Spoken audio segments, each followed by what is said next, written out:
Ce monde a beaucoup de choses qui nous séparent de notre Dieu.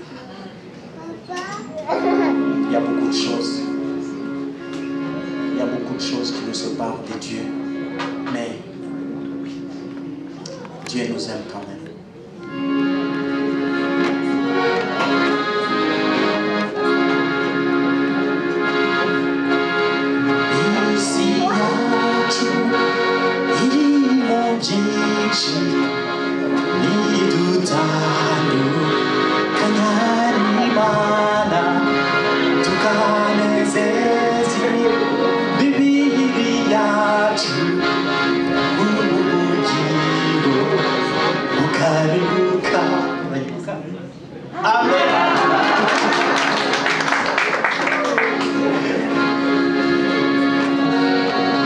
How is it with night?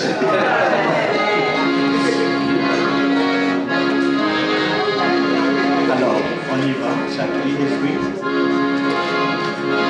Ici à tout, mon Dieu, idutando, kananimana, tukanezezi, bibiliacho, ubugingo, bukarimbuka.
Take